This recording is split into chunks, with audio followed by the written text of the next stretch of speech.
Hey everyone, it's Chris here from Everyday Survival Gear, and in front of us we have the Astrolux EA01s. Basically, a few weeks ago I started working on the review for this light. There's going to be some salty language in this video. So, as I was saying, a couple of weeks ago I was working on the review for this light, putting quite a bit of work to it, as you do most reviews. This was a brand new light. I was pretty friggin' excited, to be honest. At startup, it does 11,000 lumens using a Molicel 40T. I measured like 26 amps at the tail cap. That's fucking insane. Like, that is a lot of amperage. Even only at 4 volts, that's like over 100 watts for these for the 4 XHP 50.2s.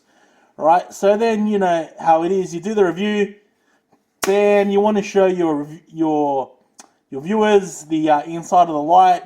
So you take it apart, and that's when Astrolux fucked me.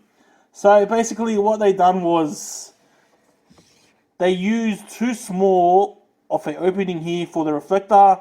I've seen it before. I whinged about it with that Immerland light that I done a while ago, how the reflector was sitting on top of the LED and it was crushing the edges. So what happened here is a little bit different.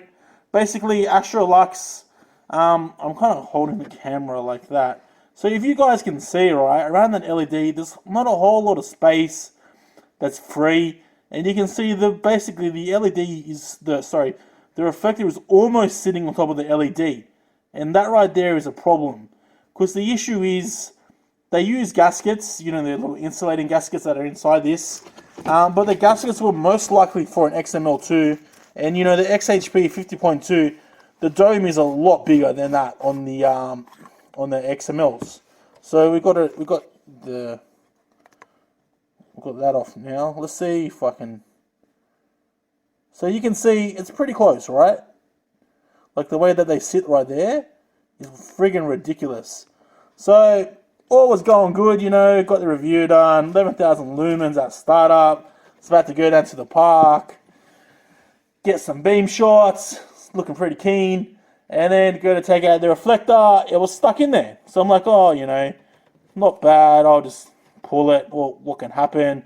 I kind of tried to twist it, but it can't actually be twisted. So for those of you that thought, this dickhead probably just twisted it off. Okay, fair enough. You probably could twist it, but you're already got to get it up at least a little bit before you can start to twist it.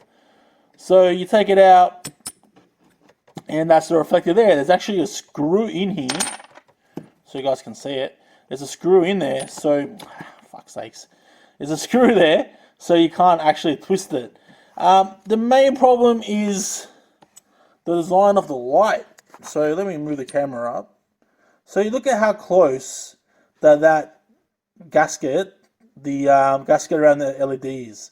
If I was to lift that off right now, there's quite a good chance that the dome would come off the LED at the same time. I know it might not look like much, but I'm not even going to try and get that off, because that is insanely close. So basically all those 4 gaskets were stuck to the reflector, and when I pulled the reflector off, it pulled off the domes of all of those LEDs. So I was going to slice the LEDs anyway, so I thought, if it would have kept the phosphor layer on, it would have been the best dedoming ever and the easiest dedoming ever, but it didn't. And right now, all I got is blue lasers. So yeah, is it my fault? Maybe it's my fault. Maybe it's not. I don't have to take apart the lights. Not everyone gives a shit to see how the lights are built. You know, they don't care about a copper MC PCB. They only care about how many lumens it's going to do. But I was going to end up slicing the domes on these anyway, because it is using a SMO reflector.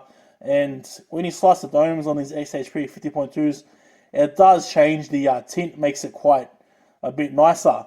So I've ordered like 8 XHP 50s from K-Domain. I'm just waiting for them to come, and I'll reflow them on here. And I'll probably end up finishing the review anyway, because this thing is definitely a D4 killer. Like 11,000 lumens at startup. It does drop down, but it doesn't drop down like way too fast. But you know, draining 26 amps from the battery is not going to be able to sustain it for that long. So yeah, that's my story.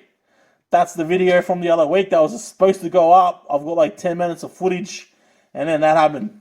So hopefully I can finish this video pretty soon whenever K Domain sends me out the LEDs. Until then, I just finished a review right now, which is going to go up probably, this one will go up tonight, the next one will be up by tomorrow. And if you pull apart your EA01s, be sure to make sure that the LEDs have clearance and that you don't rip off any domes like me. Be smarter. Think about what you're doing first, then just yank it out. Alright guys, as always, I hope you enjoyed the video. I know I didn't because it's costing me extra cash, but it is what it is. As always, like and subscribe, and thanks for watching.